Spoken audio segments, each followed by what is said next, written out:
queridos, muy buenas tardes, ¿cómo están? Buenas noches. Ahí está, perfecto. ¿Devolvieron el cambio? Sí. ¿Sí? No, hay que entregar audiovisual al rato. Ok. Nada más. Cuando iban a conectarse, ¿te tienen mi cable? Sí. Ahí estaba. Luego, como se fueron, no te arreglo. Se me quería robar ese muchacho de la camisa. Todo bien, entonces. Yo que sé, ya se revisaba si trae la cartera, porque ese muchacho, cuidado con él, es una bala.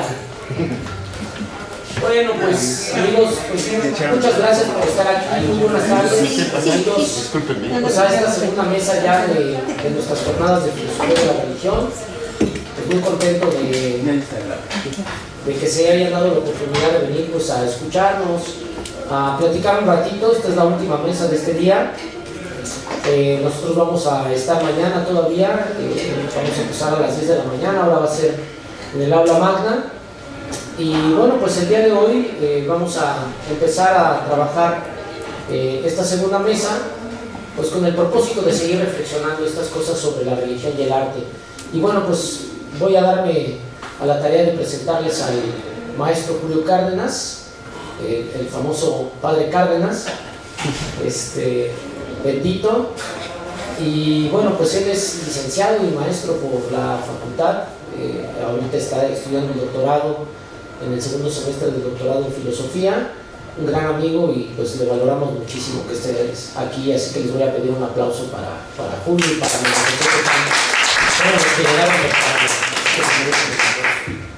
Muchas gracias, Ernesto.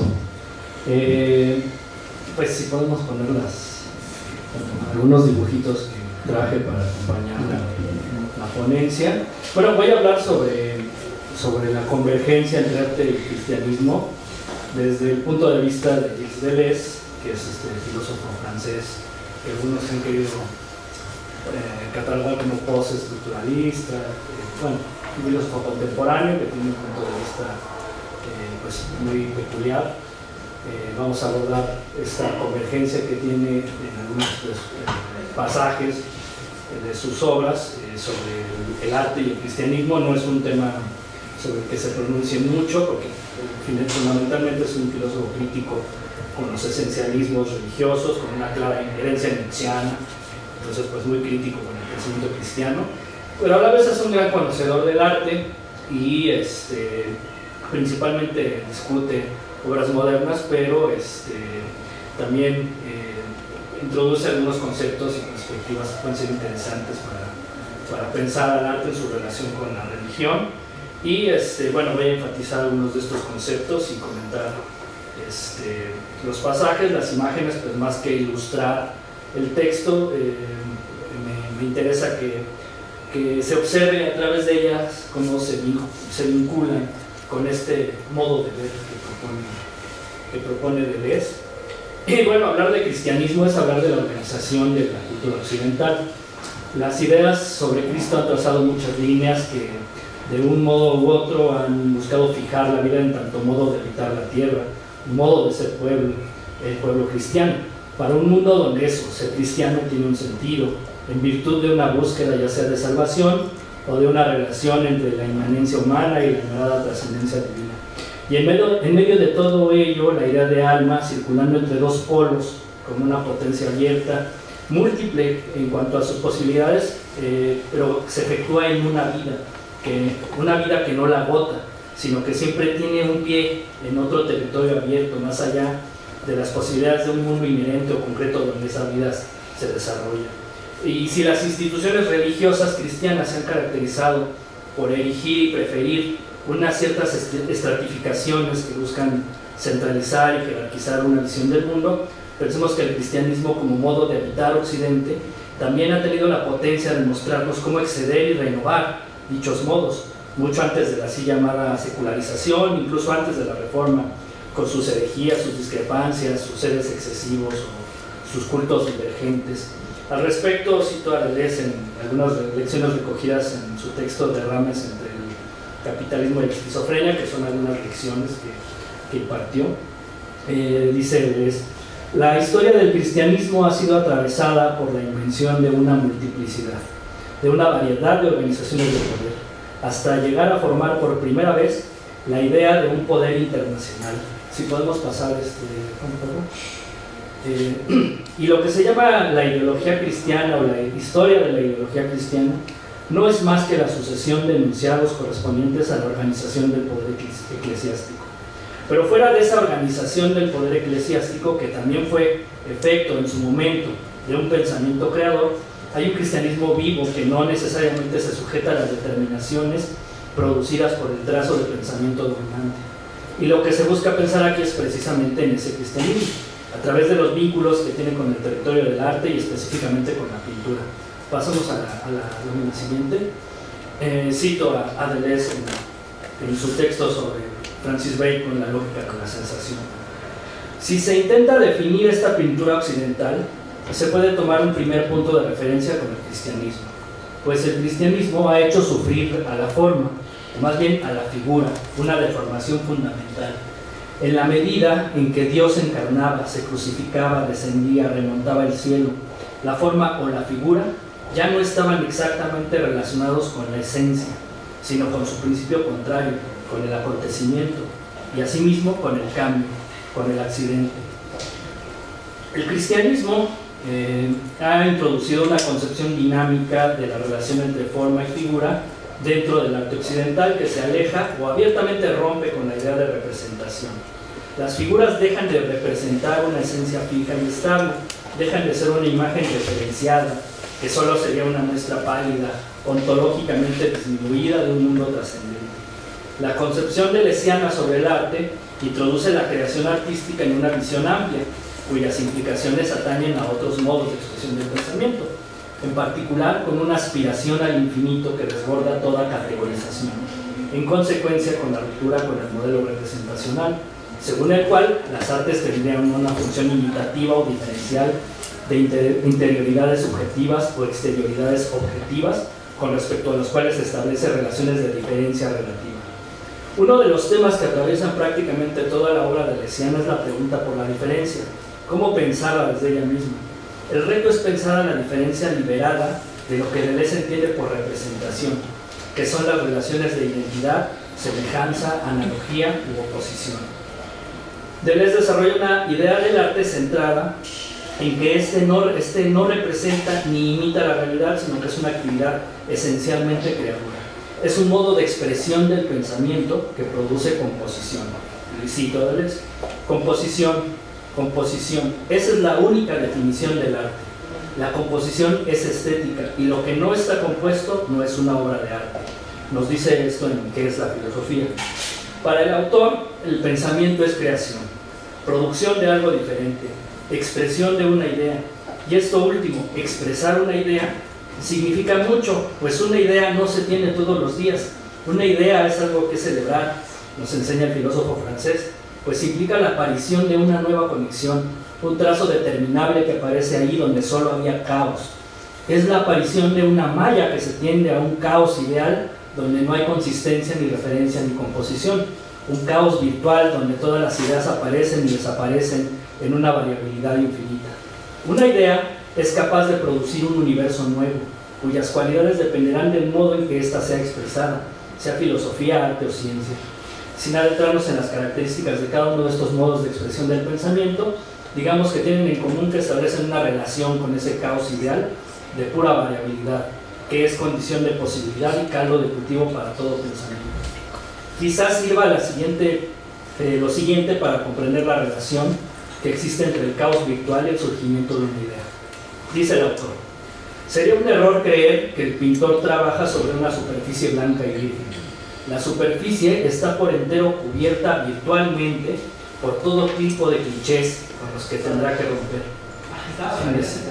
Si el caos comporta todos los vínculos entre singularidades que tendría la potencia de conformar una idea nueva, habrá que imaginar que nunca se enfrenta el pensamiento a un caos puro o a un caos pleno. Todo lo contrario, el pensamiento tiende a enfrentar sus propias cribas, sus propios filtros determinantes.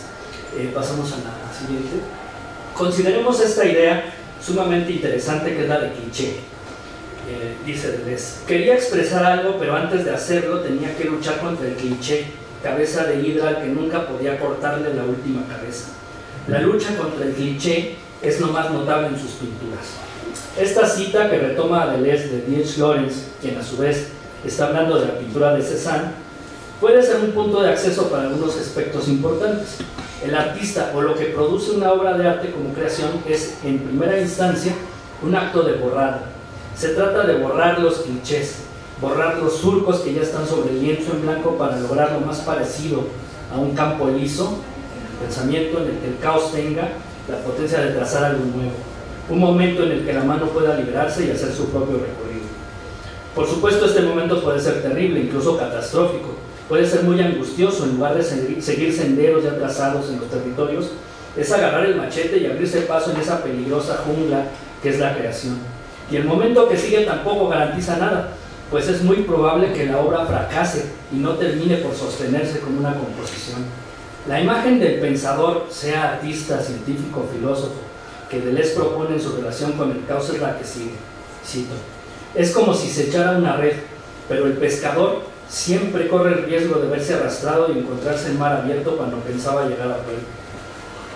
Esa es la imagen que da del pensador. El pensamiento, en cualquiera de sus expresiones, es una aventura arriesgada. El arte produce algo en lugar de simplemente reflejar lo que ya existe, y tiene la capacidad de crear nuevas imágenes del pensamiento, abrirnos a la indeterminación. Pasemos a la siguiente pregunta. Lo que imprime especificidad a la creación artística radica en que todos sus productos, siempre y cuando se sostengan como obras de arte, independientemente de su materialidad, soporte, sustrato o duración, conservan un compuesto de sensaciones que actualizan fuerzas inmanentes a las materiales, pero trascendentes a las percepciones personales o a los sentimientos individuales que puede experimentar un observador definido cuando se enfrenta a una obra determinada. Como lo refiere Sonia Torres Ornelas, la lógica de la sensación es una práctica vital consistente en poner a los cuerpos en relación con fuerzas que ya no le pertenecen. Esto quiere decir que lo artístico implica arrancar fuerzas imperceptibles a los materiales mediante una lógica específica de la sensación, es decir, un modo de pensar acorde con las sensaciones. Dice Deleuze precisamente en su libro Lógica de la sensación: la sensación tiene una cara vuelta hacia el sujeto, el sistema nervioso, el movimiento vital, el instinto, el temperamento, todo un vocabulario común al naturalismo, y una cara vuelta hacia el objeto, el hecho, el lugar, el acontecimiento. Mejor aún, no tiene caras, es las dos cosas indisolublemente. Es ser en el mundo, como dicen los fenomenólogos, a la vez devengo en la sensación y algo llega por la sensación, lo uno por lo otro, lo uno en lo otro, y en el límite, el mismo cuerpo la da y la recibe. Es a la vez sujeto y objeto. Es lo que dice el autor. El arte expresa una idea mediante la producción de un algo finito material que se extrae de ese flujo incesante donde las ideas aparecen y desaparecen sin cesar. Algo enmascara el caos mediante una obra que se realiza como materialidad, pero que tiene como efecto abrirse nuevamente a la virtualidad infinita. Una potencia productora de novedades en el pensamiento que nos protege del propio caos al modo de un paraguas. Pero he aquí que, cito, el poeta, el artista, practica un corte en el paraguas, rasga el propio firmamento que acaba de crear para dar entrada a un poco de caos libre. Esta imagen también la retoma del escritor Lawrence. Y esta es la imagen con la que el autor caracteriza la acción poética o creadora del pensamiento, como la fabricación de un plano de composición que permite que aparezca una sensación más allá del mismo. Se trata de hacer sensibles fuerzas insensibles. El rasgo operatorio de cada artista origina un universo nuevo, y también hay movimientos que intentan reproducir esa rasgadura para convertirse en clichés, todos los imitadores de los grandes maestros. El momento artístico se trata de una gestualidad creadora, un momento estético en el que se produce una obra e irrumpe, pleno de indeterminaciones virtuales, de las cuales emana como un surco, una arruga, un recorrido sobre la materia de la cual emerge un ser de la sensación capaz de sostenerse por sí mismo en virtud de su capacidad de albergar la vida de un infinitud. Hay algo en esta potencia creadora de mundos a través de la expresión artística que se vincula con la posibilidad del cristianismo en el arte, como lo dicen sus lecciones sobre pintura. Pasamos a la siguiente. ¿Qué es el comienzo del mundo? Es el mundo antes del mundo. Hay algo que no es todavía el mundo. Es verdaderamente el nacimiento del mundo. ¿Por qué los pintores pueden ser cristianos? La historia de la creación puede interesarles en cuanto que pintores, es evidente. A Deleuze le interesa la pintura de Bacon por su necesidad de conjurar, de romper con la idea de que el cuadro es una figuración, la ilustración de un relato. Narración e ilustración conforman una coextensión de la representación. Según ellas, la imagen adquiere sentido en función de su semejanza o desemejanza con el modelo, el relato al que logra hacer referencia o no. Nótese un elemento platónico ahí, en esa escala o jerarquía de ser que imprime verdad o realidad de acuerdo con su proximidad, su semejanza al uno que se busca expresar mediante algo que no es él. Hay mucho escrito sobre la inversión del platonismo en la obra de Deleuze, pero de momento quedémonos con la idea de que la estructuración del pensamiento religioso que se intenta fijar desde los centros de poder eclesiástico se ve desdibujada por la propia obra de arte cristiana. Cito: el lazo del elemento pictórico y del sentimiento religioso parece a su vez mal definido por la hipótesis de una función figurativa que estaría simplemente santificada por la fe. Esta es también de lógica de la sensación. La obra de arte no tiene historia que contar. Las figuras están liberadas de su rol representativo. El arte nos empuja un poco más allá. Las figuras producen un compuesto de sensaciones que insisten en la superficie material y perceptible de la obra. La llevan más allá de su literalidad, descartan los códigos de interpretación y arrancan a la obra unas fuerzas que Deleuze llama perceptos y afectos. Zonas virtuales de indeterminación donde la diferenciación efectual entre cosas, animales, personas, paisajes, mundos, universo no ha acontecido, no ha sido pensada aún. Es un movimiento mediante el cual el pensamiento se puede pensar indiscernible del material de la sensación, un asombro cuasi primitivo que arroja o devuelve al pensamiento a ese mar de donde se puede extraer una idea. Se trata de fuerzas inmanentes, persistentes y creadoras, sensaciones no perceptibles en su positividad como material referencial, sino como sensaciones inexistentes, si se quiere, pero insistentes en toda obra que se sostenga como arte, cuya acción implica, dice el autor, volver sensibles las fuerzas insensibles que pueblan el mundo, que nos afectan y que nos hacen devenir. No se puede decir entonces que el sentimiento religioso sea el que sostiene la figuración en la pintura cristiana. Al contrario, haría posible una liberación de las figuras, un surgimiento de figuras fuera de toda figuración.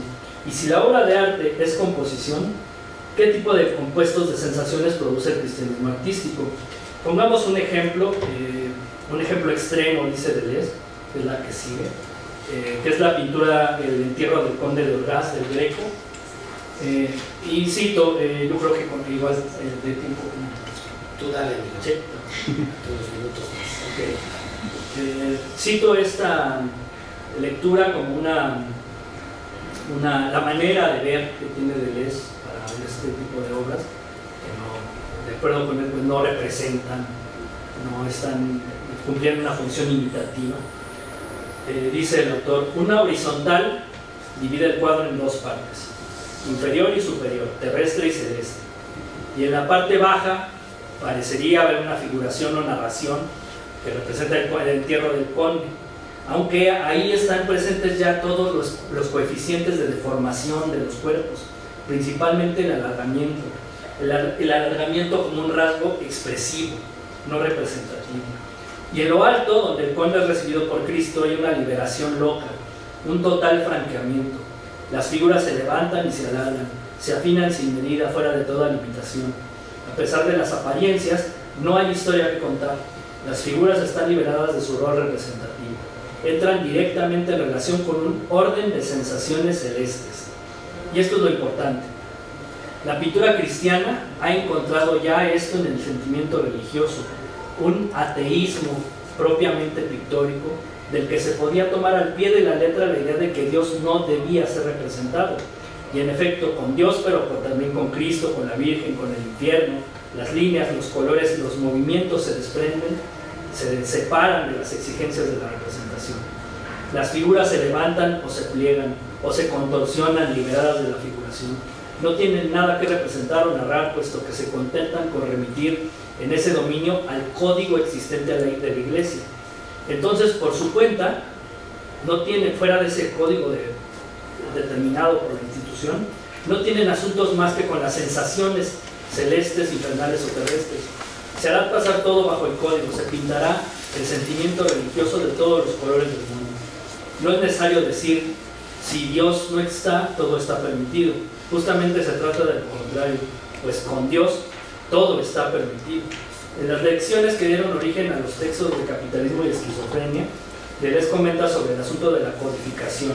Se habla de la sobrecodificación bizantina, un ojo que todo lo determina, que atraviesa todos los órganos, es decir, todas las singularidades efectuadas, determinadas, normadas, jerarquizadas y localizadas en el cuadro en función de una sola lógica. Sería una locura que una virgen mirara a la derecha, dice Deleuze, mientras que el pequeño Jesús miraba hacia otro lado. Para inventar una cosa así había que estar loco.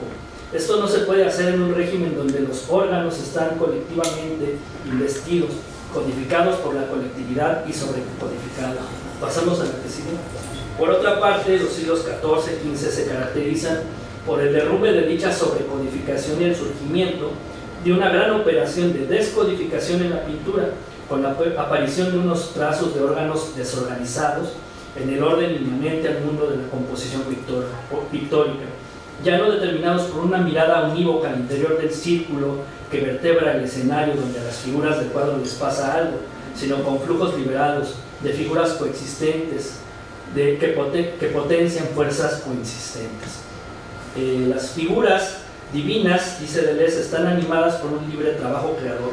El cuerpo de Cristo está verdaderamente trabajado por una inspiración diabólica.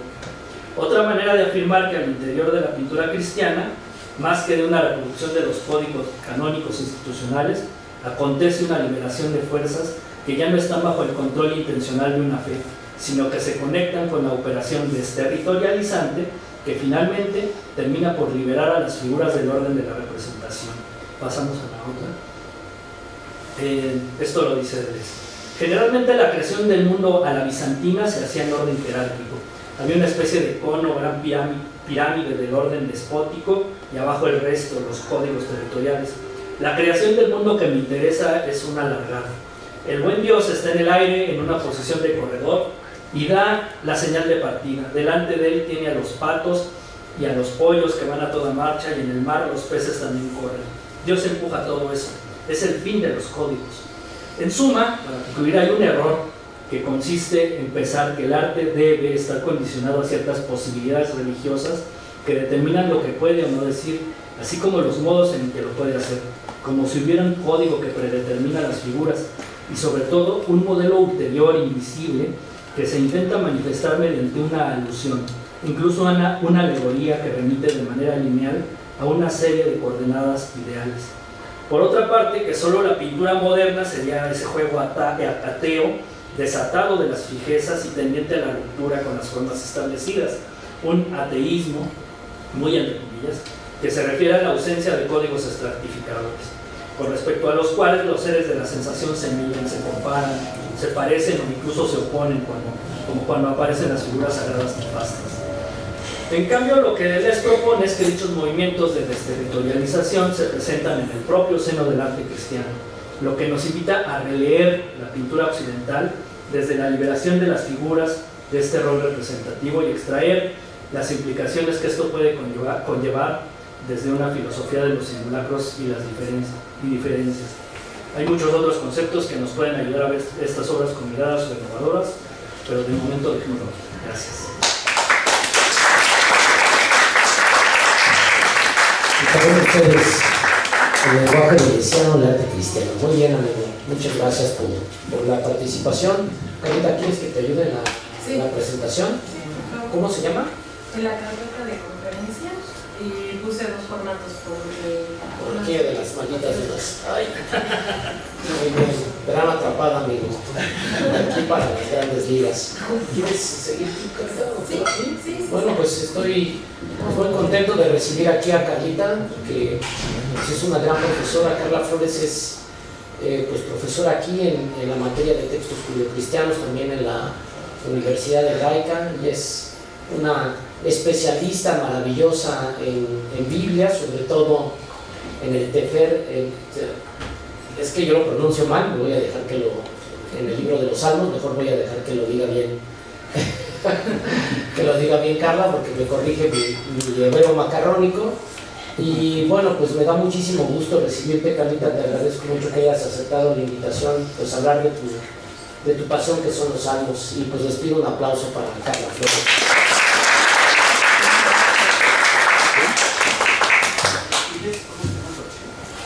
Dice, o sea, conferencia, y están dos solamente. Pues, ejemplo, puede ser el de en PDF o el otro. Bueno, gracias por estar aquí. Siempre la convocatoria se antoja pues muy amplia, pero bueno, sabemos que las posibilidades luego se limitan, entonces agradezco a cada uno de ustedes que estén aquí. Y bueno, el título de esta conferencia es La voz y la plegaria como una resistencia ante la muerte, en el libro de Tehilim. Bueno, para aquellos que no conocen, sería la traducción de los Salmos. Si bien todas las tradiciones religiosas en su origen partieron de una transmisión oral para mantener vivos sus rituales, cánticos e historias, algunos de ellos le dieron suma importancia a la voz como vehículo de la sacralidad. En la colección de los libros sagrados de los hebreos, la ordenanza de poner atención auditiva a lo que se dice es crucial para recordar, enseñar y preservar la vida. La voz o el lenguaje se manifiestan primordiales en el mismo relato de la creación. Dios, a partir del acto de la enunciación, dará ordenamiento de los elementos en caos, pero también a partir de la palabra se desencadenará la formación de distintos niveles de existencia, ya sea cósmica, vegetal, animal o humana. Aquí hago una breve cita de Génesis cuando se menciona que todo está en caos y se dice esta frase: Beruach Elohim merajefet adnei hamaim. Ese lo voy a acentuar muchísimo porque es el viento de Dios que vuela sobre la cara del abismo, y ese que, bueno, voy a repetirlo, Beruach Elohim merajefet adnei hamaim. Es un recurso de aliteración que va a permanecer como una constante en toda la Biblia, y bueno, obviamente por las traducciones nosotros no podemos percibir este ejercicio mimético que tiene el lenguaje. Bueno, de acuerdo con el Salmo 8, precisamente este último trozo de arte, minúsculo en el plano celeste y divino, fue coronado de gloria y honor con el poder de dominar las cosas. Pero, ¿a qué se refiere con dominio? Si el ser humano es una extensión de Tselem, de Tselem divino, palabra que se traduce como imagen, pero que algunos exégetas y filósofos han tratado de explicar, Rashi, por ejemplo, dice que se trata de la capacidad de discernir. Otros, como Soloveitchik, piensan que se trata de la chispa creativa, mientras los filólogos lo relacionan con el acadio tzalam, que se utiliza para referirse a imagen real. Lo que haga entonces el ser humano con su voz tendrá un impacto en el porvenir. La lección que se aprende sobre esta capacidad humana tiene múltiples rostros o facetas en la Biblia. Por una parte está una función reflexiva, aprendida de un monólogo o interlocución de Dios consigo mismo, cuando dice: no es bello que el hombre esté solo. La traducción es mía, a propósito de las traducciones que a veces ya las tenemos como una cantilación, ¿no? Le haré ayuda contraria a él, dice Bereshit 2.18, que es Génesis. Otra función es su uso comunicativo de ordenanzas, pero una muy importante por el número de veces en utilizarse es cuando interpela a su creación por medio de preguntas. Dice el texto: y escucharon el sonido, bueno, el kol de Elohim. Kol es voz en hebreo, pero también es sonido, deslizándose por el huerto con la brisa del día, y el hombre con su mujer se ocultaron del rostro de Yahvé Elohim entre los árboles del huerto, en Bereshit 3.8. Entonces él dijo: ¿Dónde estás? ¿Quién te ha dicho que estabas desnudo? ¿Acaso has comido del árbol del que te he ordenado no comer? ¿Qué has hecho? Y la última pregunta dirigida a sí mismo. Ahora que el hombre, al conocer lo bueno y lo malo, se ha convertido en uno de nosotros, ¿qué sucederá si al extender su mano hacia el árbol de la vida comiera de él y viviese para siempre? Este es ya una sucesión de todas las ocasiones en las que aparece la voz de Dios en el capítulo 3 de Bereshit. Obviamente lo estoy sintetizando para que tuviéramos la locución, ¿no?, de forma directa. El uso de la voz en los cuestionamientos ante sucesos que desembocan en eventos cruciales como las fronteras entre la vida y la muerte serán una constante. Es como si el lenguaje se transformara con la realidad al punto de llevarlo a una puesta en escena radical, darle un tono rítmico distinto al punto de surgir el canto. Y aquí hago también rápido una explicación. Poesía para los hebreos se le nombra como shir, que es ya el sustantivo, pero proviene del verbo shar, que es cantar. Por lo que algunos estudiosos han decidido referirse a este género como lo que se canta. Lo cierto es que en los últimos 50 años la crítica literaria ha tratado de entender en qué consiste esta forma artística, qué implicaciones sociales, estéticas y de pensamiento tenía para los hebreos. Además de lo que se ha comentado sobre el paralelismo, que es uno de los rasgos más característicos de la poesía bíblica, tras los últimos años de enseñar este tema en los distintos programas académicos, me ha interesado el carácter performativo de esta manifestación verbal, además de encontrar una lógica de sentido de los contextos en los que se irrumpe con el canto. Bueno, aquí me gustaría que se pasara a la siguiente imagen. Gracias. Esta historia que voy a sintetizar es la de Génesis 4:21, para irles como despertando la curiosidad, el apetito por el tema. Resulta que en la Biblia, la poesía está relacionada con Caín. Entonces, esto es algo pues bastante fuerte, en el sentido de que muchas veces la figura de Caín se ve como el rebelde, el que cometió el primer crimen de la humanidad, el desterrado, el que se le pone una marca en la frente, pero bueno, este va a ser el representante de los poetas en la Biblia. Entonces, un poco con ese antecedente de rebeldía, quisiera yo entonces empezar con esta parte. Entonces, la propia historia bíblica nos informa quiénes fueron los primeros en entonar melodías y asociarse con esta manifestación artística. Lamech fue quien puso el primer poema épico, mientras Yubal, hijo de Lamech y Ada, es el ancestro de aquellos que interpretan la lira y la flauta. Esto está en Génesis 4:21. De esta referencia, lo que me interesa subrayar es que aquello que se canta está ligado con la genealogía de Caín y con sucesos que irrumpen de forma intempestuosa en la vida de los personajes. Me explico. Cuando Lamech le dice a sus mujeres, Ada, Betzila, Shma Koli, Nashi Lemech, Azena, Imrati ki ish argati lepatzi. Dice, los traduzco, Ada y Sila, escuchen mi voz, o esposas de Lamech, presten oídos a lo que voy a decirles, pues he matado a un hombre por herirme y a un niño por golpearme. Esta duplicación a la atención de la escucha, porque ha ocurrido algo que no puede silenciarse. ¿Qué clase de heroísmo es este? Con los pocos elementos que nos describe, podemos incluso cuestionar si se trata de una acción ventajosa, pues hay un niño de por medio. Sin embargo, hay que hacer crecer la historia, hacia atrás y hacia adelante, como en los tiempos verbales de la escritura hebrea bíblica. Sugiero la siguiente hipótesis. Lamech y su familia tuvieron que cargar con las consecuencias del pasado de Caín, ser señalados como algo ominoso, así que posiblemente tuvieron que convertirse en sus propios justicieros ante el maltrato o la persecución. Por ello la frase del final, si Caín fue vengado 7 veces, Lamech lo será 70 veces 7. El segundo argumento para plantear esto es el propio devenir de la poesía bíblica, su forma de mostrarse en el discurso general. Los momentos en los que irrumpe el canto de una manera excepcional es cuando se trata de cantar la insurrección ante el poder de los enemigos o los perseguidores más grandes de Israel. Aquí me gustaría que pasáramos a la siguiente imagen, porque va, bueno, la siguiente, por favor, más adelante, esa perdona, más,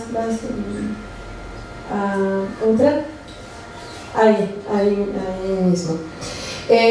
Lo que vamos a ver a continuación es un evento que va a pasar 5 veces en la Biblia. Esto es que la escritura se transforma, como si fueran los primeros caligramas de la antigüedad, cuando se quiere representar figurativamente también algo que está pasando en un asunto de contenido. Y este es Éxodo, vamos a ver, es Éxodo 15, cuando es la salida de Egipto, y Miriam canta acompañada de tambores y danzas la salida de este lugar, ¿no? Entonces, para el compositor hebreo, la poesía no se trata de ornamento del lenguaje, sino más bien de su manifestación más plena, aunque esto implique ruptura para transmitir un pensamiento, emociones y sensaciones muy profundas, que no se podrían explicar con las formas convencionales. Se trata de un performance en la articulación sonora para representar lo que se percibe. Por ejemplo, aquí vemos entonces que la escritura, de forma inusitada, se abre en columnas de frases, 2 a los extremos y una central en la que pareciera simular el cruce del pueblo a través del Mar Rojo. La siguiente, por favor. La siguiente. Ese sigue siendo Shemot 15. Y bueno, no traje mi rollo el día de hoy, pero cuando doy las clases traigo un rollo y lo abro para que lo vean, que además justamente en el rollo de la Torah se encuentra la mitad casi del rollo, y es como ese evento fundacional de este pueblo, y que se coloca con esta escritura diferente, y por eso también estaba mostrando en contraste lo demás, porque lo van a encontrar de forma corrida. O sea, es solamente 5 veces que aparece de forma así tan especial. Bueno, continúo, entonces la siguiente. En Jueces 5, Débora y Barak. Débora es también una...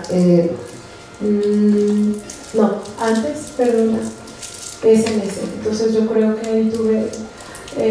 se parecen bastante. Bueno, Jueces 5, Débora y Barak cantaron para encabezar una revuelta campesina contra los poderosos. Aquí se describe cómo la tierra tiembla, los cielos derraman aguas y las montañas se sacuden, como lo hace el texto, que también se dispersa y agrupa en la página del rollo.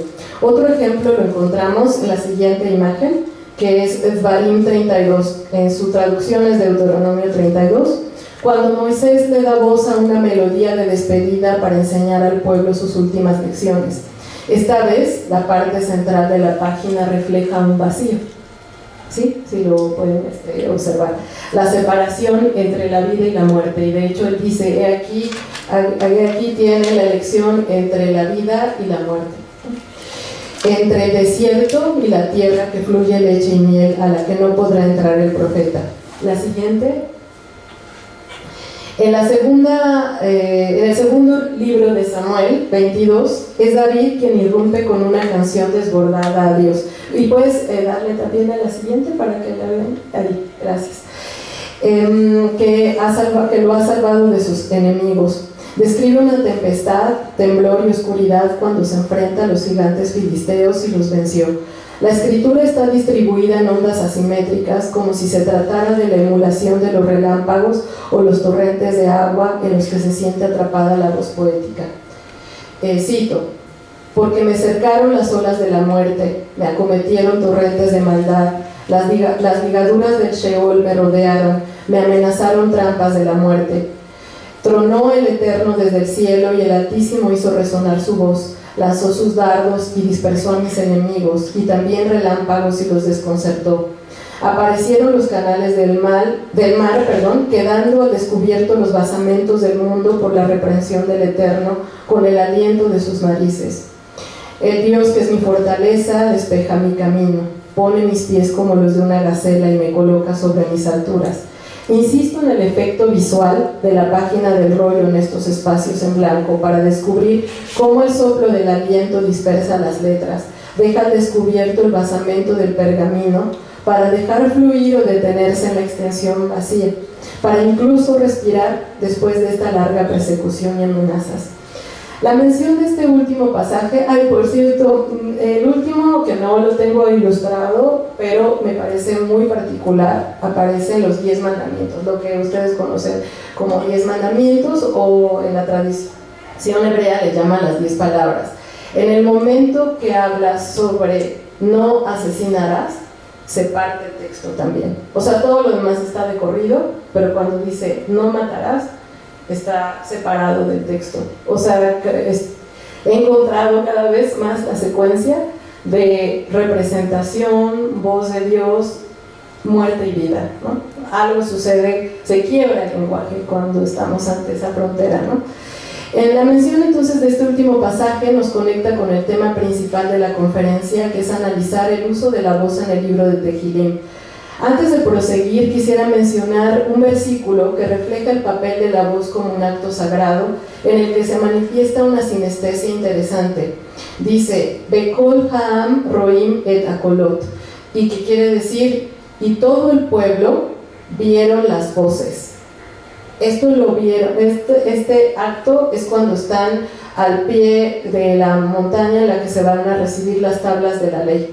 Y dice, repito, de todas las traducciones ahorita podríamos hacer el ejercicio, pero por efectos de tiempo no lo haré, pero ustedes lo pueden investigar por su cuenta. Este versículo es en Éxodo 20:18, anótenlo para que lo corroboren.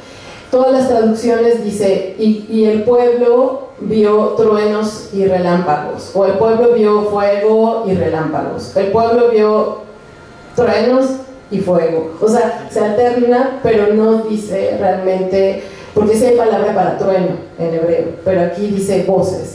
Y el pueblo vieron las voces. O sea, ¿cómo puedes ver? Digamos, es todo el tiempo la llamada de escucha, pero aquí es ve las voces, ¿no? Y le dijeron a Moisés esto, habla tú con nosotros y te escucharemos, pero que no hable Dios con nosotros para que no muramos.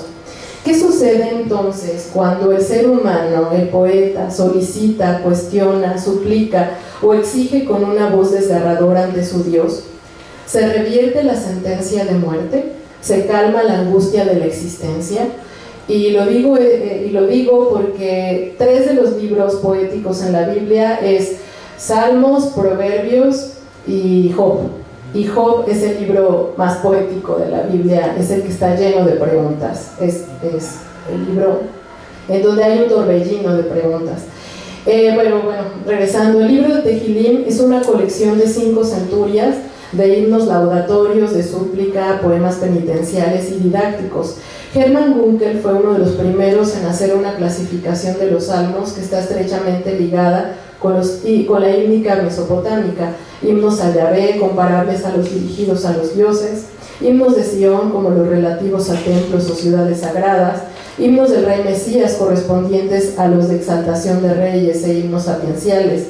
Robert Alter, en cambio, piensa que dichos préstamos se ocuparon de manera completamente opuesta.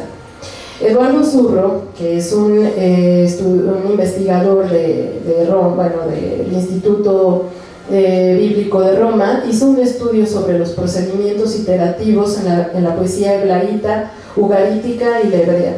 Si bien encontró fórmulas semejantes en lo gramatical y sintáctico, por la lectura de estas comparaciones particularmente puedo afirmar que el tono de la poesía hebrea es más de resistencia y solicitud de auxilio ante la muerte, la enfermedad y la persecución, que una poesía laudatoria en la que se exalte a la divinidad. Esto es, el salmista es más un tipo de compositor que ante la angustia grita, seca su garganta para hacerse presente ante su Dios. Por cierto, también insisto esta parte cuando doy clases, que los hebreos trataron de hacer todo diferente a la tradición de Medio Oriente en la antigüedad. O sea, si tomaban, por ejemplo, los demás el verso como base para la transmisión oral, ellos lo hicieron a través de la prosa. Si tomaban el mito para contar la historia, entonces ellos hicieron una prosa historiorizada. Si contaron los babilónicos como el día, digamos, nefasto, el sábado, que era como el Shabbat, ellos lo tomaron como el día de lo sagrado, el día benéfico. O sea, siempre era como hacer enojar a los demás para decir que funcionaban las cosas de manera distinta, entre ellos los himnos. La mayoría de las personas que ya están acostumbradas a una forma de enseñanza ubican los salmos como la forma de cantarle a Dios, pero si uno se detiene, se va a asombrar de la manera en la que se abisma la voz del ser humano diciéndole a Dios: regrésame la salud, los enemigos me están aplastando, si yo muero, ¿quién te va a alabar? ¿Quién te va a alabar? ¿No? O sea, porque para los hebreos la muerte significaba el fin, o sea, no era un más allá, te voy a alabar en el cielo, no, era, se acaba mi voz y ya no hay quien te sostenga. E incluso hay salmos en donde dice: Dios, no te calles, en la traducción, pero en la forma bíblica le está diciendo: no te mueras, o sea, levántate, deja de hacerte como el dormido, despierta. Entonces es una manera muy, en una interpelación incluso podríamos sentir bastante al tú por tú, ordinaria, en un diálogo como de Buber, el yo-tú, o sea, es realmente bastante fuerte. Entonces, bueno, continúo. En cuanto a la autoría de las composiciones, sería extraño pensar que los encabezados son una evidencia de su respectiva identificación autoral, pues en la mayoría de los casos se identifica más bien una tradición. Por ejemplo, leer "Le David" puede ser "a la manera de David". Se dice que posiblemente hubo una alianza de salmistas con la dirección cultural del Templo de Jerusalén. Todo es plausible, pero no demostrable. La organización del libro es un trabajo de editores del Segundo Templo. Son 150 salmos en los que aparecen referencias a distintos eventos de la historia de Israel. La numeración que les otorga el texto hebreo solo se corresponde con la versión de los 70 y la Vulgata en los primeros 8 y en los últimos 3 salmos. Les digo esto porque también en clases les digo: vamos a leer el Salmo 23 y dicen: no estoy leyendo el mismo, y les digo: vean la edición.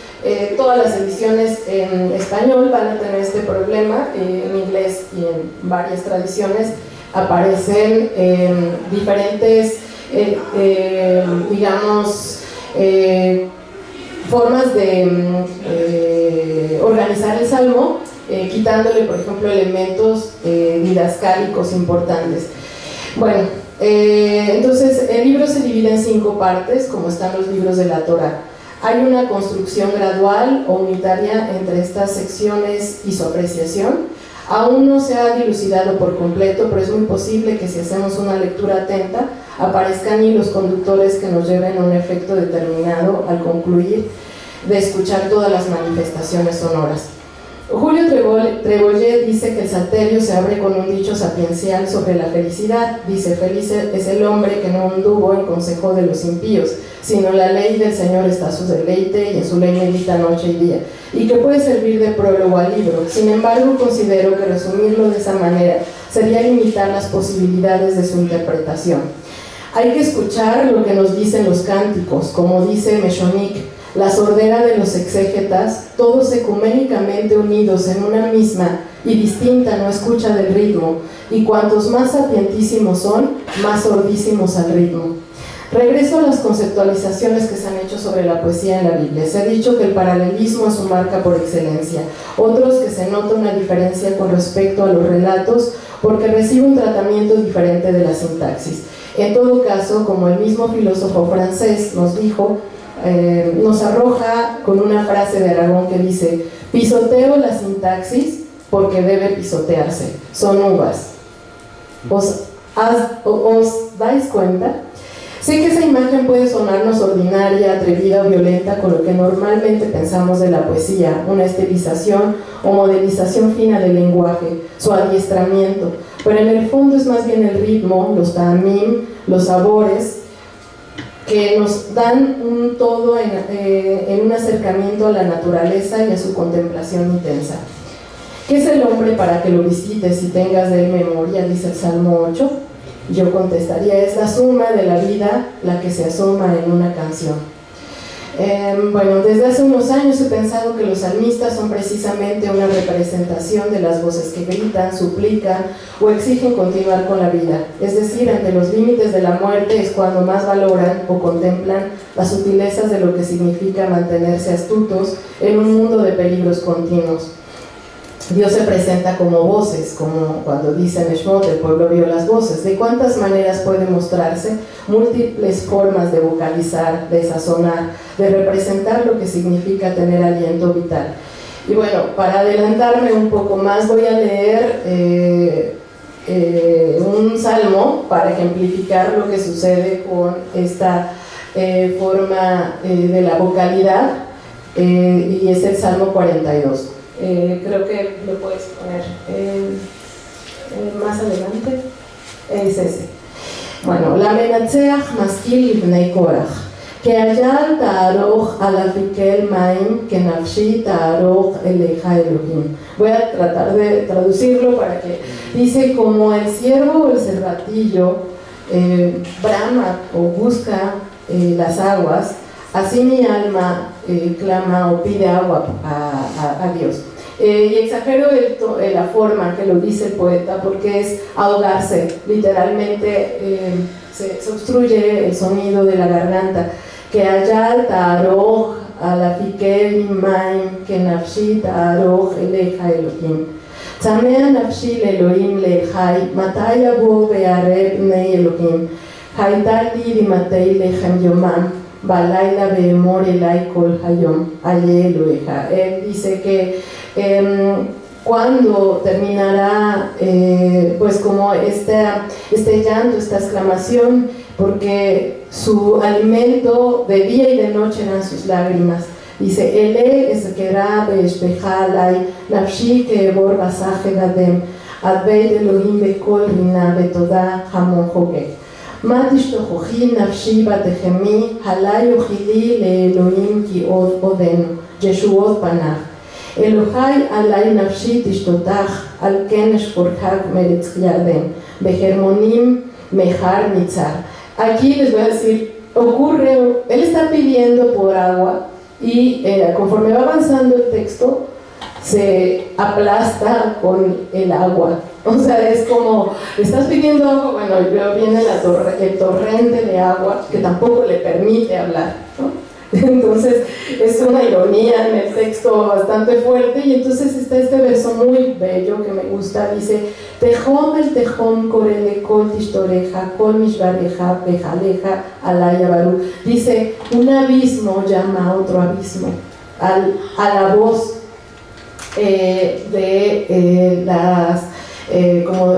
de las montañas, ¿no? Entonces este tehom al tehom es una palabra que aparece en el libro de la creación, en Bereshit, en los inicios, ese tehom, ese caos. Y bueno, así continúa el poeta: Yomam yetzabe Adonai hasdo ubalayla shiro imi tefila le'chayai omera le'sali lama shehaktani lama koder elech ve'chalatz oyev be'retzach be'atzmotai herpuni tzoreyai be'omram elai kol hayom aye Eloheja ma tishtochachi nafshi u'ma techemi halai ochili le'Elohim ki od odenu. Al final retoma todos los conceptos, tanto de la parte de ahogarse, de la parte del abismo y la parte de la esperanza, ¿no? Digo, perdón que lo tenga que hacer muy rápido, pero entonces de todo esto que les he dicho, entonces la sofocación del agua en este verso resulta irónica, pues al comienzo del texto la voz poética compara su alma con la del ciervo y clama por las corrientes de agua para vivificar su alma que tiene sed de Dios. Sin embargo, la percepción de la respuesta se compara al momento del caos primordial. No detiene el clamor de quien canta aún en las noches con la esperanza de salvación. Los hilos de las genealogías y las narrativas en estos versículos nos permiten hacer un recorrido por el Tanaj y nos conducen a intersecciones provocadoras que nos permiten discurrir sobre acciones que han sido cuestionadas por nuestra lejanía con los textos antiguos.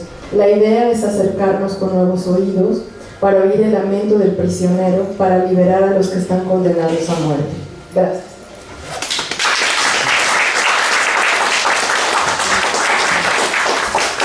Vaya, qué exposición sobre el Sano. Ya nos dirá Isa después qué piensa sobre esto. Y bueno, pues como última conferencia, pues agradezco muchísimo a María José que se haya dado cita también a esta convocatoria para hablar de la religión y del arte. Ella es especialista en historia del arte.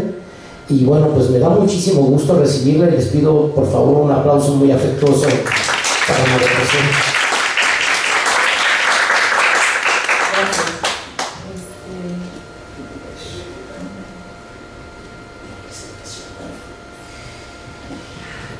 Bueno, pues el título de la ponencia cambió un poquito.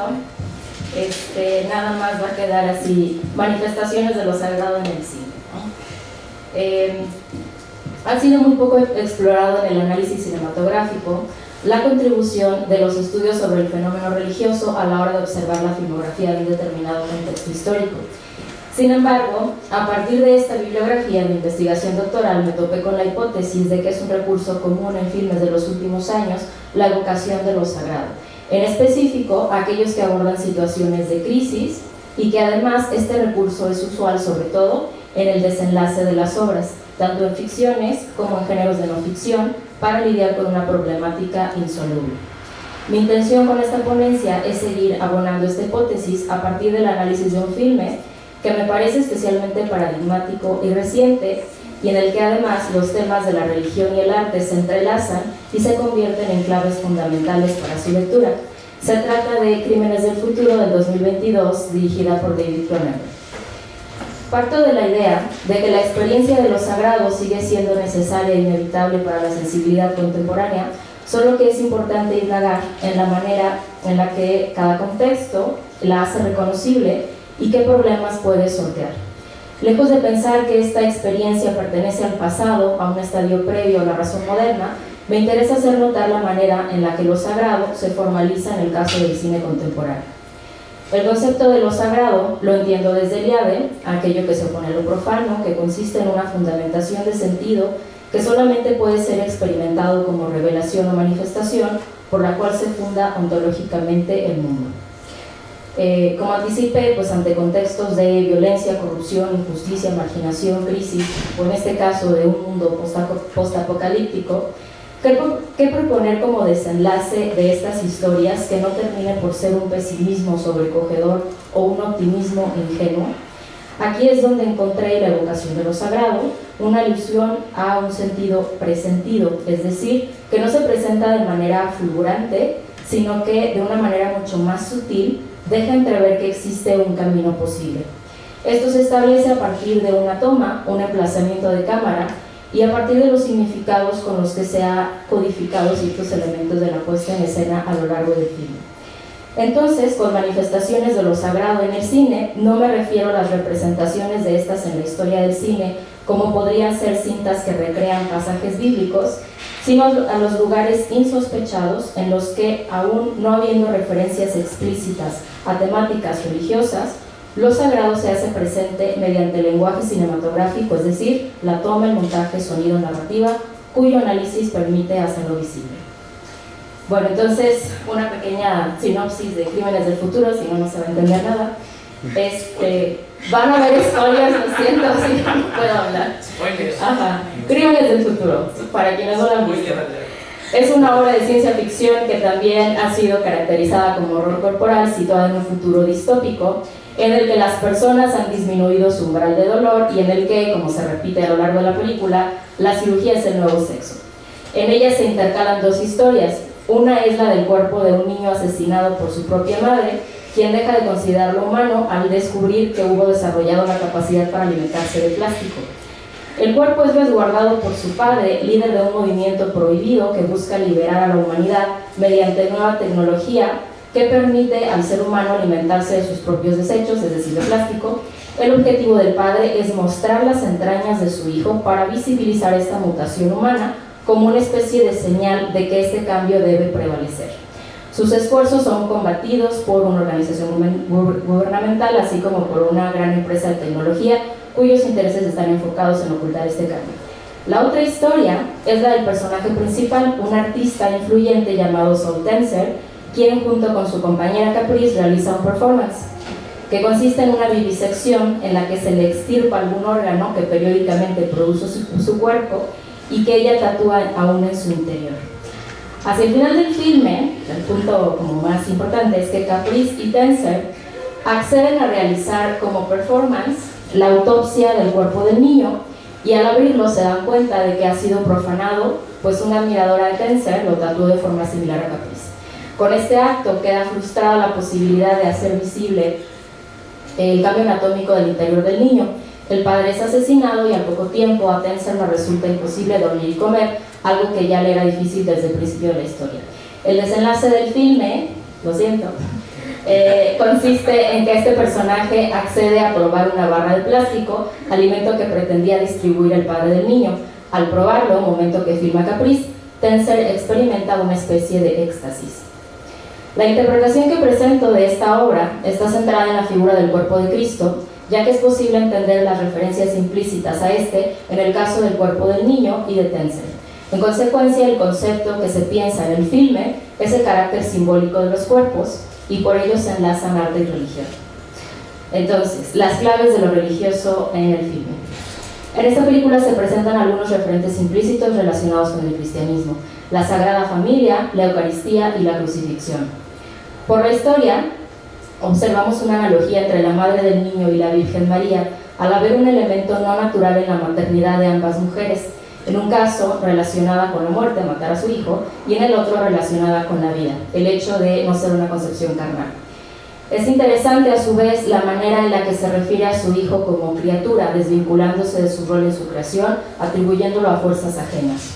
Por otra parte, respecto a la puesta en escena, el mundo de esta mujer es un mundo de sábanas blancas, con la que cubre el cuerpo de su hijo, lo mata con una almohada blanca, en la cárcel trabaja en una lavandería donde se doblan sábanas, y por lo tanto su papel es el de velar u ocultar este cuerpo. El padre, en cambio, desea mostrar a su hijo, ofrecerlo como símbolo, como medio para la salvación de la humanidad, lo que supone una analogía con la figura de Dios Padre. Él manifiesta que su hijo es un milagro y que es bello. La desnudez del niño, ahí se ve, y su posición en la toma, al situarla a orillas de un cuerpo de agua pescando desechos en la primera toma del filme, refiere a Jesucristo, en especial debido a la importancia de su cadáver, el sentido que encierra y por lo que debe ser visto o bien ocultado y profanado. La que sigue, por favor. En contrapartida, el cuerpo de Tenser también sostiene este juego entre ser visto o velado, ya que por un lado es venerado y por el otro es cubierto de pies a cabeza con ropa oscura. Sus trayectos son nocturnos y su desnudez aparece solamente como espectáculo en su performance, en el cual muestra sus entrañas. Respecto a la crucifixión, la que sigue, por favor. Hay una abundancia de heridas siendo infligidas en todo el filme, en especial la autopsia realizada en los cuerpos de niño y de Tenser consiste en poner a la vista de todos la interioridad de estos cuerpos. El cadáver del niño produce un efecto de horror y sinsentido, mientras que el cuerpo de Tenser produce placer, admiración, orienta las acciones de los personajes y no es un acto que suponga su muerte. La redundancia del alimento en la puesta en escena remite entonces al acto eucarístico y por ello la acción de la secuencia final la leeré como el momento en el que se manifiesta lo sagrado. Ahora sí, las claves a partir del arte y la representación. Relacionado con el aspecto simbólico del cuerpo, en la película hay abundantes motivos del acto de representar y mostrar, ocultar. Aparecen a cuadro dispositivos de fotografía y video, así como espejos y anfiteatros. Se disponen diversos encuadres, movimientos y ángulos que destacan el acto de mostrar, contrario al ocultamiento que supone la historia, en la que las laceraciones que se hacen de los cuerpos ocurren de forma clandestina. Pero sobre todo llama la atención tres momentos en los que en la película se elaboran cuadros que resuenan con distintos momentos de la historia del arte, y aquí es donde quisiera que se pusiera el pequeño video, que son tres clips de la película.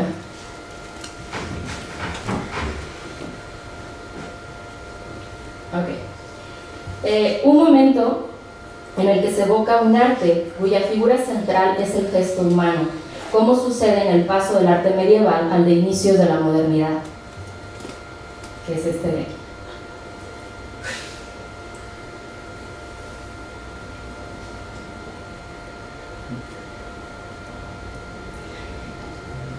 Otro, el que sigue, sería en el que la dimensión subjetiva y el juego de puntos de vista cobra más importancia, como sucede con un arte mucho más centrado en la modernidad y que recuerda a Velázquez.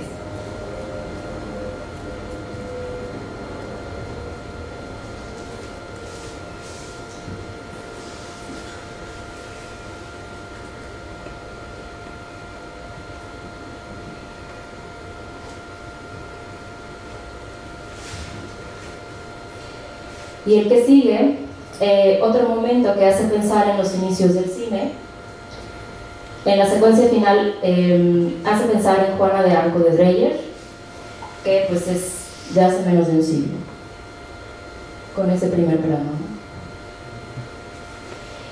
Esta línea que se establece en la historia del arte respecto al carácter representacional de los cuerpos tiene que ver con lo que Juanes llama el descenso de lo celeste a la tierra, que supone una ruptura con el arte medieval para dar paso al Renacimiento, sobre todo a partir del gesto doloroso de Cristo crucificado.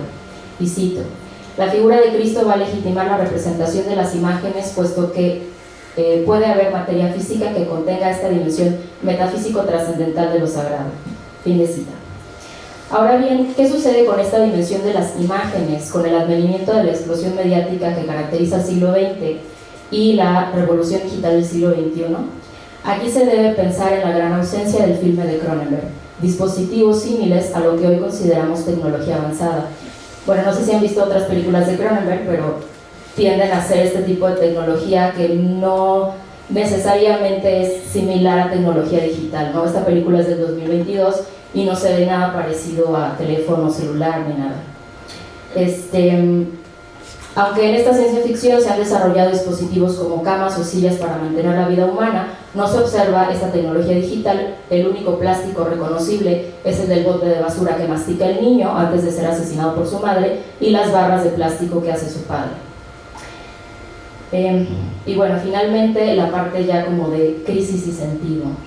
Ya había mencionado al principio mi hipótesis acerca de cómo es posible o cómo sería posible observar lo sagrado en el cine. Una de las condiciones tenía que ver con el establecimiento de un contexto de crisis. En el caso de esta obra, mi lectura es que la crisis aludida es una crisis de representación materializada e impulsada por la tecnología de las últimas décadas. El polémico pensador Byung-Chul Han basa buena parte de su crítica de la sociedad contemporánea en las dinámicas que fomentan los dispositivos digitales como el smartphone y el uso de las redes sociales. Insiste en que las cosas de las sociedades más tradicionales constituyen las coordenadas o polos de sentido que hacen habitable el espacio. En contraste, en la época moderna, al estar rodeados de objetos simples que ya no fungen como cosas ordenadoras, se contribuye a una sensación de vacío. Por lo tanto, me parece que en el fondo esta distinción en la manera en la que se experimenta el espacio, la superficie y los cuerpos tiene que ver con la pérdida de la dimensión simbólica de lo material. Las religiones, los rituales, los mitos se apoyan en la dimensión simbólica para mantener la estabilidad de los vínculos entre la inteligibilidad del mundo y la naturaleza misma. Como fenómeno cultural, el arte no está lejos de esta vocación. Para Eugenio Trías, la erótica que sostiene toda obra de arte es la tensión resultante entre, cito, la elección formal relativa a cierta gramática o convención que indirectamente tiene por cuasi referente el universo de los símbolos. Fin de cita. Si esto es así, tiene sentido plantear como problema una sensibilidad contemporánea tendiente a la pérdida paulatina de la dimensión simbólica, pues como se viene anunciando desde hace tiempo, esto supondría la muerte de la religión y del arte. Esto es justo lo que interroga el filme de Cronenberg, y me parece también que su respuesta, aunque vaga y algo abierta, es que lo sagrado simplemente se manifiesta. Si puedes poner la última diapositiva.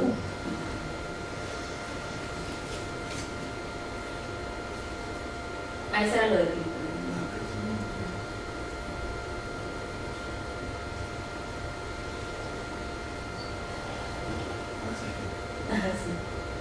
El primer plano de Diego Muerto. Okay. En el desenlace de la obra, el sonido de los diálogos y ambiente contrastan con el de la música. Sin embargo, se alcanza a escuchar un sonido posicionado dentro y fuera de la diégesis. Es un sonido visceral, una aceptación del alimento del que fue cuidado Tenzer durante toda su vida sin haberlo sospechado. Su efecto, que intuimos a través del gesto de su rostro, ese éxtasis, viene a ser las veces del gesto del Jesús crucificado. Su patos tiene un origen que se envuelve en el misterio. No está siendo manipulado por capriz, no está siendo retratado como simple placer mundano del que es poseído. Más aún, la incomodidad que sufre Tenzer a lo largo del filme, su desajuste a la condición humana, a comer, dormir y sentir, es resuelta en el desenlace. Nos percatamos de que todo el tiempo hubo un nuevo orden natural que necesitaba ser manifestado. El éxtasis que experimenta el personaje en la historia, estado que descubrimos gracias al plano cerrado, reduce y curiosamente al mismo tiempo amplifica toda la fuerza dramática al afecto de Tenzer. Así es posible entender la manera en la que esta producción cinematográfica configura un complejo entramado dentro de las convenciones de este tipo de ficción para provocar la aparición de lo sagrado, que finalmente trasciende la pantalla con la incertidumbre que puede provocar en el espectador. La manera en la que se manifiesta un orden natural que no está completamente desprovisto de la acción del hombre es un camino de salvación que, por un lado, puede ser observado como proveniente de la voluntad humana, pero por el otro como producto de la providencia. El establecimiento de un canal de comunicación entre las leyes de la naturaleza y la vida humana, el puente que une la libertad con la necesidad, es la divinidad. En el filme se observa este puente a partir de los cuerpos de Tenzer y del niño. En este desenlace se presenta una mera posibilidad, un horizonte de sentido a una humanidad postapocalíptica, desencantada y que ha perdido su capacidad para experimentar la dimensión simbólica, la manifestación. Sin embargo, esta no ocurre a partir del milagro del niño. Ese camino ya ha sido transitado con la figura de Jesucristo y ha sido rechazado, asesinado, profanado. Ahora se trata de una manifestación de lo sagrado que permea la voluntad humana, es decir, la conciencia de que el camino de salvación está dado en el mundo natural, pero que finalmente lo debe construir la propia mano del hombre. Lo anterior permite entender este rostro que asume lo sagrado para la sensibilidad contemporánea. Se ve cómo, de una manera implícita, los referentes del cristianismo siguen permitiendo el diálogo acerca de nuestra cultura, pero sobre todo se ve que el ser humano sigue en búsqueda de orientación mediante rituales que evoquen lo sagrado, que tal vez incluya hacer cine.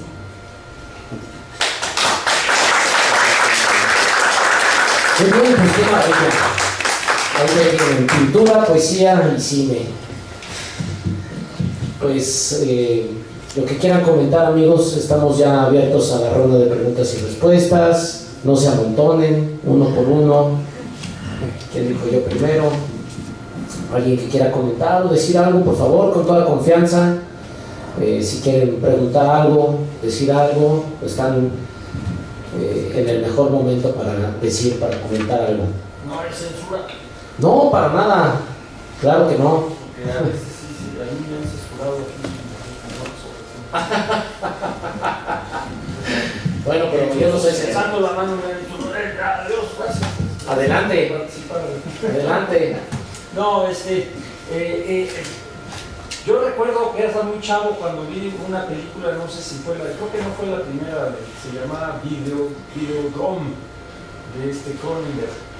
Y no he visto todo, pero más o menos sé algunas, y pareciera que sí hay como una tendencia a, esta la desconozco, no la he visto, apenas me vengo enterando, pensé que había dejado de hacer cine. Normalmente muchos buenos directores van decayendo de que a veces logran hacer muy buenas películas y luego ya no continúan con la misma calidad, por así decirlo, ¿no? Pero me da la impresión, por lo que usted menciona, etcétera, de que sí ha habido como una especie de evolución hacia lo sublime. Había una especie de martirologio con o de sublimar la sexualidad y darle un suprasentido en esta otra película que no me acuerdo, ya no me acuerdo bien Crash, de que eran con accidentes de auto, ¿no? Crash, exactamente, sí. Y entonces, pero como que se retan a sí mismos a arriesgar su vida en búsqueda de algo pues todavía aún más trascendente que no es el orgasmo como tal, ¿no? Sino algo todavía aún más trascendente, ¿no? Desde la misma sexualidad, y es pues, algo polémico, pero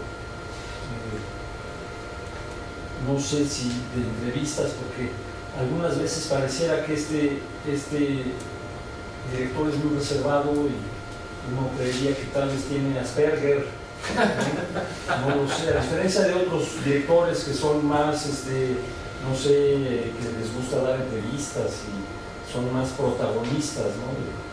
de su arte, ¿no?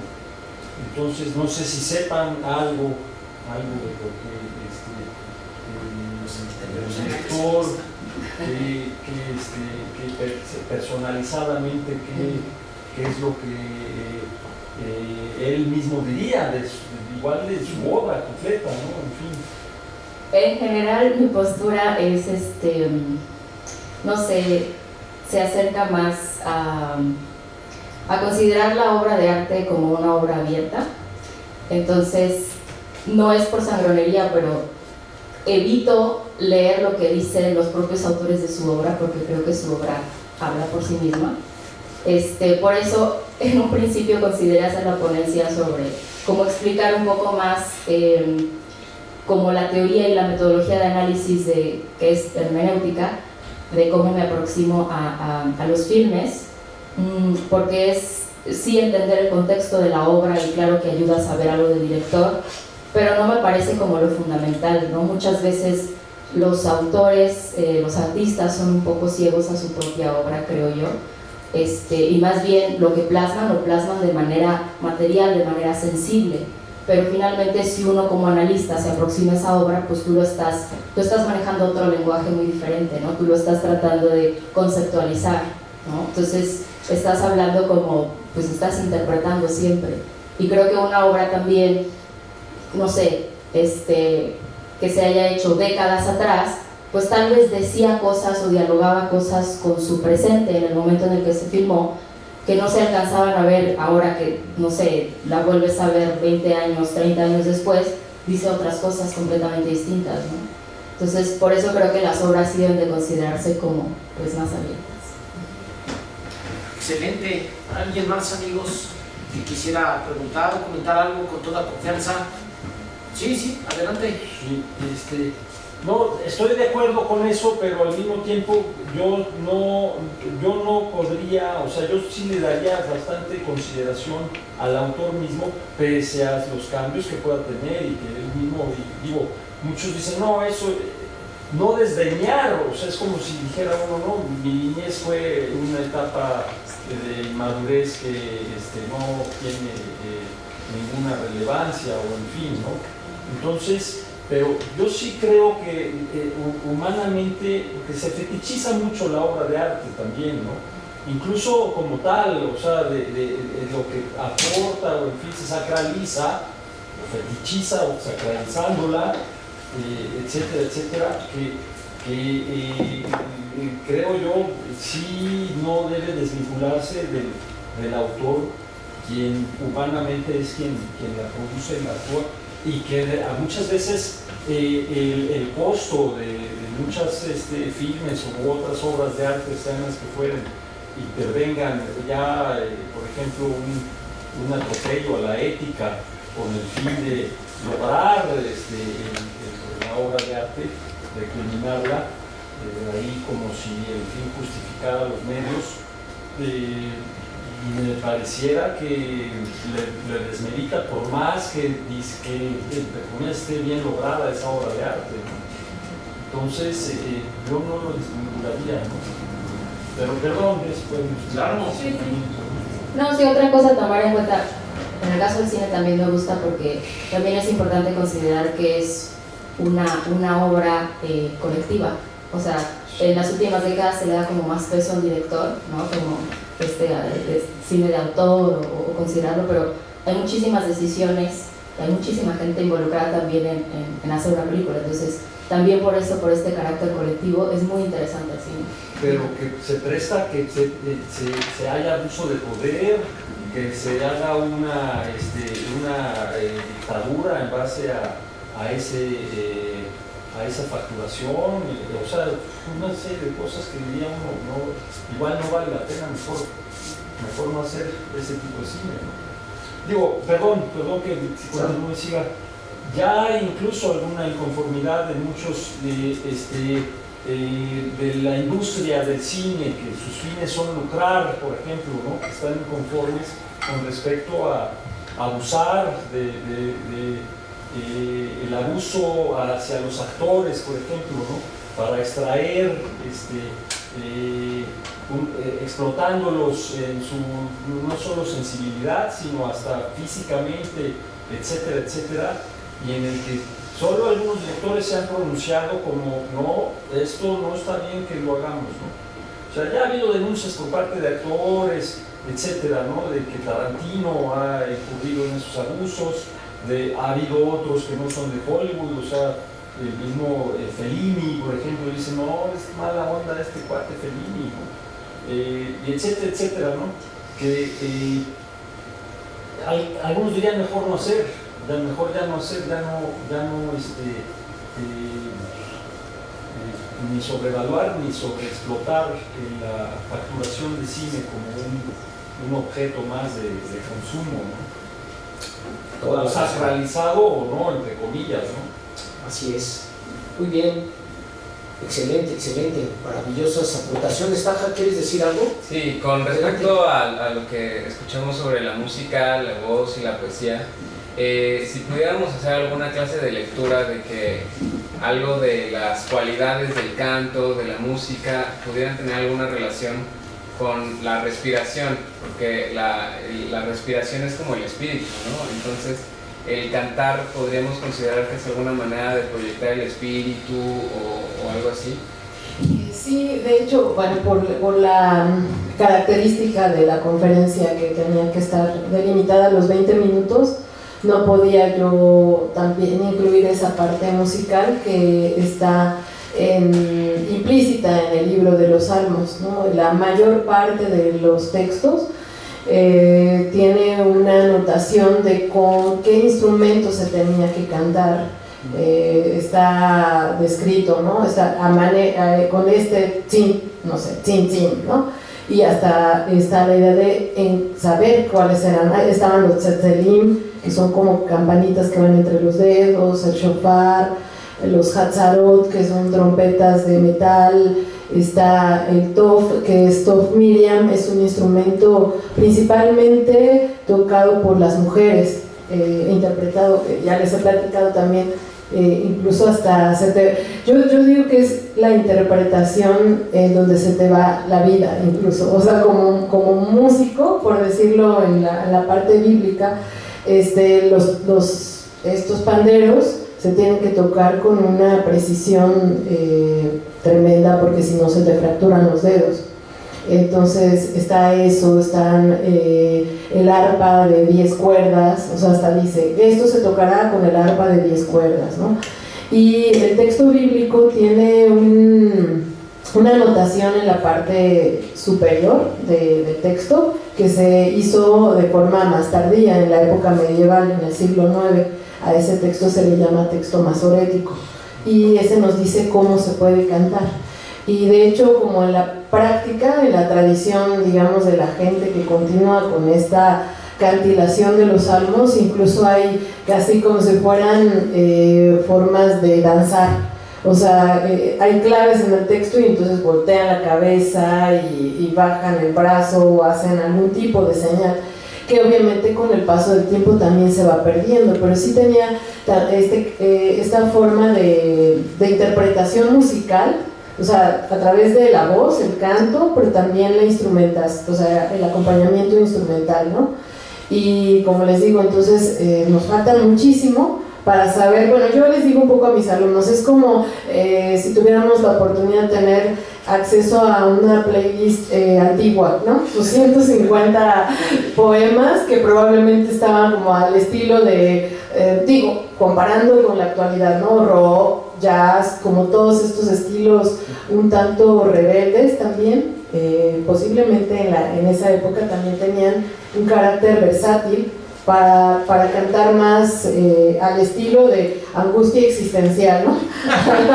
Al estilo de me estoy muriendo, al estilo de, o sea, como de levantar el ánimo, o sea, hay de todo, ¿no?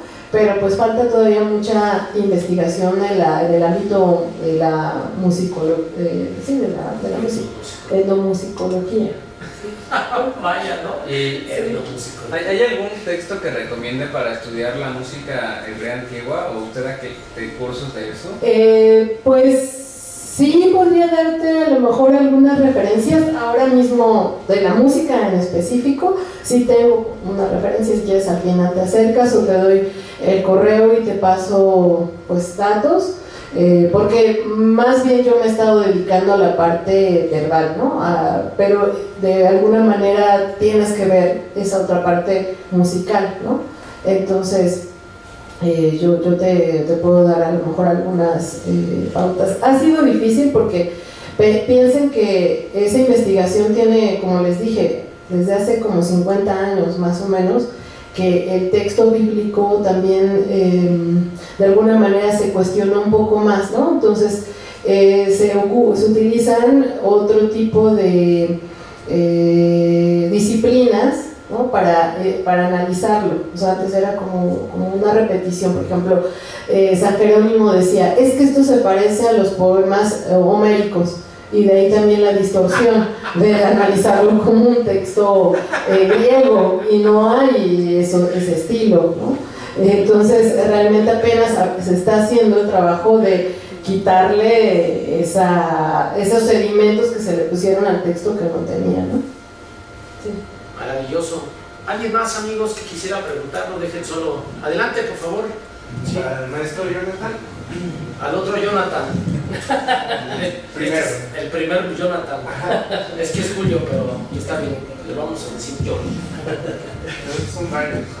Hay una parte en la que dices que la esencia es contraria o no es similar al acontecimiento.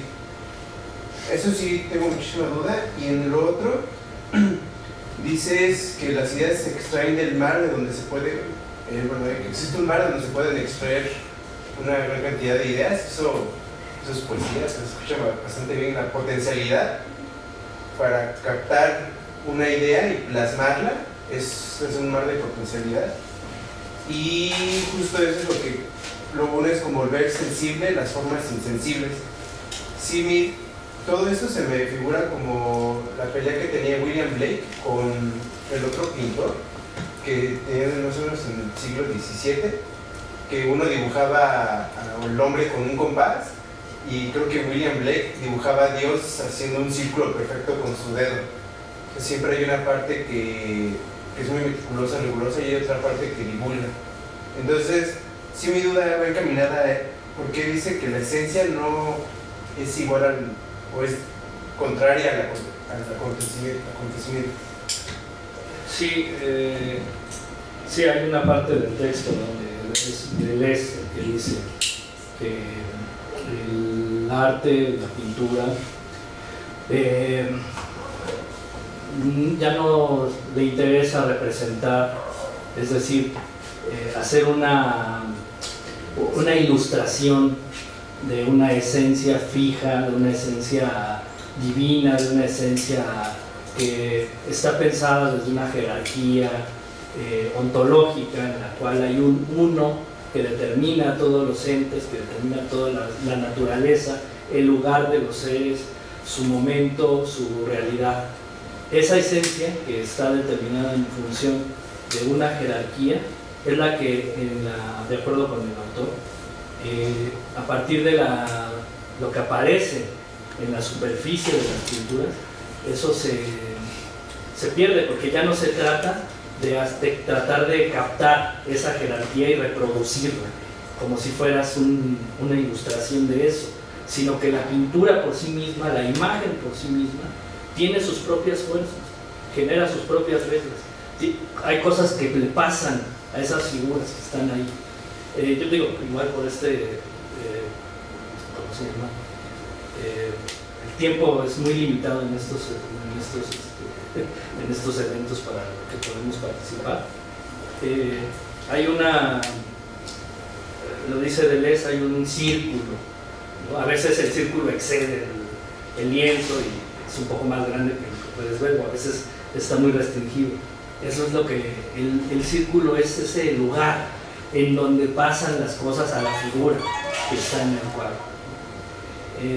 Entonces lo que importa es eso, lo que pasa, el orden de sensaciones en el cual el pensamiento puede cambiar, puede pensarse desde lo que está plasmado, ya no desde lo que pretende representar como historia o como orden, ¿sí? No sé si me fui un poco. Muy bien, Elías, bueno, allá atrás, ¿quieres preguntar algo? Bueno, sí. Bueno, la pregunta es para Carla, pero a mí siempre se me ha complicado qué es lo sagrado, así que quería preguntar si en los salmos tú piensas que una cuestión que tendría que ser sagrada es el rogarle a Dios por ayuda, pedir clemencia a Dios. Eso sería una cuestión que vuelve a muchos de los salmos sagrados. Sí, es que para, digamos, como la explicación es compleja, pero digamos para la idea que se tiene de lo sagrado en la religión judía es la vida, o sea, preservar la vida ante cualquier circunstancia. Entonces la vida se considera algo sagrado. Entonces, por eso el acto de lavarse las manos, comer determinada comida, cuidar el tipo de relación que tienes con el otro, con tal de preservar la vida. Entonces, esta solicitud de auxilio, de recuperación de la salud, de acudir de solicitud a Dios para que ayude a defenderlo de los enemigos, o sea, todo tiene un sentido de supervivencia, porque lo más sagrado que se tiene es la vida, no en un acto como específico, ritualístico, sino la vida misma. Entonces, por eso lo dejaría como un libro totalmente sagrado, donde lo sagrado es lo humano, como paradójicamente hablando, ¿no? Entonces, así te podría contestar. Bueno, y ya para completar la idea es que había pensado últimamente, bueno, yo me asocio con un rapero, así que siempre asocio todo con eso. Es como miedo. Entonces Kendrick Lamar en una de las mejores canciones, pero una en específico siempre habla mucho y pide mucho a Dios clemencia, y quería ver si eso se podía asociar como en una manera de ver en el arte actual, contemporáneo, lo sagrado no solamente en el cine, sino también en la música, en el tipo de cuestiones. Porque pero luego los temas, no sé si la vida ahora sea tan sagrada como antes, ahora como es más, normalmente es más como, supongo que antes era más sagrada, no sé si ya perdió esa capacidad de adoración a la vida, pero pues sí, también esto era lo que quería preguntarles como en general, si eso puede ser todavía sagrado, como pedir esos clemencias a Dios en diferentes canciones, o no solo en mensajes, sino también en otras formas de arte, pero sí. Perdona, nada más dos cosas más para contestar esa parte. Bueno, una tiene que ver con incluso la palabra vida, que es Haim en hebreo, pero Hai es bestia, y en realidad estás diciendo bestias o animales, es el constructo. Entonces, esto es muy interesante porque la noción de vida no solamente tiene que ver con el ser humano, sino con todo lo que lo rodea, ¿no? Y entonces en esa como visión completa de la realidad es una celebración por la vida, es mantenerse de esa manera. Y el canto, la voz, que es lo que trataba yo de hacer al inicio de esta reflexión a partir del acto de la creación. O sea, Dios dice, se haga la luz, ¿no? Y la luz fue hecha, sepárense los cielos, ¿no? Fórmense tales animales, tales seres, o sea, aves y esas cosas. En esta implicación de todo lo que existe a través de la voz y del canto, de alguna forma, por eso yo insistía en esta genealogía de ir viendo la raíz de la palabra cantar y de ver quiénes fueron los primeros en hacerlo. Es como notar que cuando estás perdiendo la vida, entonces empiezas a cantar, porque es el momento en el que el ser humano se abisma porque se da cuenta de que tiene un límite, ¿no? Entonces yo diría que el rap y que todo lo que acabas de mencionar sería parte también de lo sagrado, ¿no? Perdóname, Juan quería preguntar algo. Sí, adelante. Bueno, pues primero felicitar a la mesa por un conferencias muy propositivas. Y pues a mí me gustaría preguntarle a Paul, que, bueno, no es una pregunta, más bien quisiera que nos desarrollaras un poco más cómo estás entendiendo esto de lo sagrado, porque pues, mi propuesta es que se manifiesta el cine, y pues un poco eso, ¿no? Que nos hables más respecto a esta postura, por qué lo sagrado, ¿no? de qué un poco más que hablaras de esta última escena que yo creo que es contemporánea. Bueno, lo que pasa es que, y también relacionado con la pregunta anterior, yo lo que quiero es poder observar lo sagrado como digamos en manifestaciones, en producciones culturales contemporáneas, y no necesariamente con el tema de lo religioso, ¿no? En mi tesis doctoral yo trabajé con otras cosas, trabajé con documentales mexicanos, por ejemplo, no sé si ubican la de Tempestad, de Tatiana Hueso. Bueno, ahí esa fue la película que me hizo ver pues esa experiencia de lo sagrado, ¿no? Y justo con estos desenlaces. Y yo lo observo con un movimiento, en el caso de la película era también clarísimo que era un movimiento hacia arriba, ¿no? Yo lo que hice era con este marco teórico de la hermenéutica simbólica, un poco más, no sé, por ejemplo, con la tipología, Durant, etcétera, observaba pues justamente ese movimiento hacia los cielos, ¿no? Aunque no se explicite nada, no hay ninguna relación con la religión, con Dios ni nada. Ante ese contexto que se está planteando, que es un contexto de crisis, la solución que se da en los filmes, de manera ficcionada o no, es un movimiento hacia arriba, ¿no? Ahí yo diría que está lo sagrado, que es de una manera como muy sutil, pero creo que es muy contemporánea.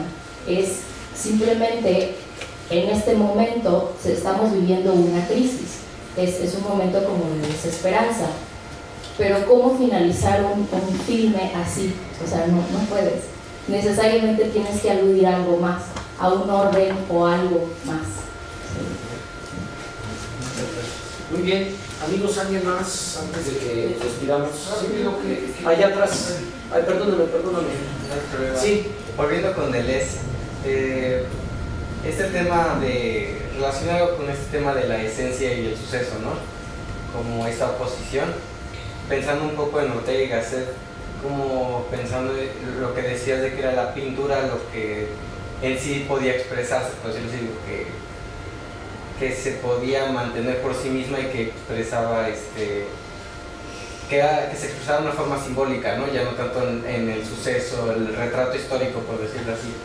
Entonces, de algún modo podríamos decir que, mi pregunta es si lo estoy entendiendo bien, que podemos decir que de algún modo las imágenes son meramente un instrumento de la pintura para representar o evocar un símbolo. Bueno, Deleuze diría que no. La imagen de la pintura no representa nada.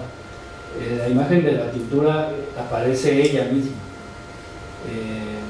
¿Qué es lo que aparece con la imagen no solo de la pintura, del cine, de la música, todas las artes? Es el modo de expresión, de pensamiento que está en el arte. El arte es pensamiento, empecemos por ahí.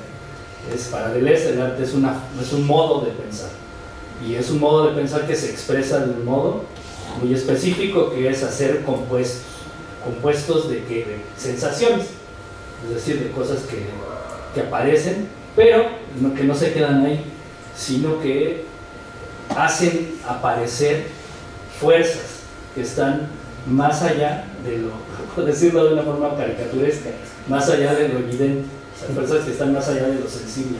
Y esto no tiene que ver con la narración o la ilustración de la historia que quieran representar. O sea, no hay como un relato detrás de la imagen, que la imagen se valore en función de si narra bien o mal ese suceso. Eso no importa. Lo que importa es la imagen por sí misma. Por eso es una excusa, es meramente un... ¿Qué fuerzas te puede presentar una imagen? Y en eso Deleuze pues sí es muy interesante, porque el arte es ese proceso de creación de imágenes. Si tú haces una imagen imitando modos de expresión de otros artistas que ya han existido, pues dirá que lo que estás haciendo es cliché, no es un proceso creador, no es un pensamiento artístico, expresivo, sino que es cliché. Como decir, bueno, pues este modo de expresión que hacen todos, yo lo voy a reproducir, y eso pues sí, para Deleuze por lo menos eso no sería no tendría una gestualidad creadora, artística. ¿Por qué? Porque no estás creando un ser que se mantenga por sí mismo.